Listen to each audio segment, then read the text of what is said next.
Akola police विभागानं अवैध धंद्यांवर कारवाईचा बडगा उगारला आहे। मात्र तरीही काही महाभाग शक्कल लढवून अवैध धंदे करत आहे।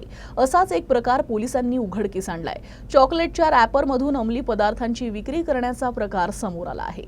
न्यायालयीन कामानिमित्त न्यायालय इथं जात असताना लहान शाळकरी मुलांच्या हातात चॉकलेट आढळून आले। ते वेगवेगळे असल्यानं त्या चॉकलेटबाबत शाळकरी मुलांकडून माहिती घेण्याचा प्रयत्न केला असता ते तेथून पळून गेले। मात्र त्यातील एका विद्यार्थ्याला पकडून त्या चॉकलेटची माहिती घेतली असता तो विद्यार्थी चॉकलेट हातात देऊन पळाला। चॉकलेटचं रॅपर उघडून पाहिलं असता त्यात अंमली पदार्थ भांग आढळून आली। त्यामुळे समाजसेवक विनय सरनाईक यांनी याबाबत महापालिकेसमोर आपली प्रतिक्रिया दिली आहे।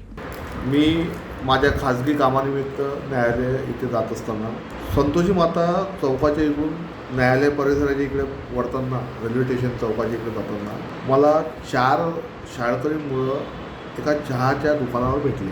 त्यांच्या हाती 4 मिनार गोल्ड मनुका या नावाच्या 4 प्रकारच्या अशा चॉकलेटसारख्या पॅकिंग केलेल्या गोळ्या होत्या। मी सहज तिथे थांबलो आणि बघितलं आणि मी पण चहा घेण्याच्यासाठी थांबलो होतो तिथे। तर ते लहान मुलं त्याच्यातून काहीतरी गोळी अशी चॉकलेट काढते, पण ती हिरव्या रंगाची दिसली मला। हा प्रकार चॉकलेटचा नाही आहे। मी सहज त्यांना म्हटलं काय आहे, तर त्यातले 2 शाळकरी मुलं ही पळून गेली।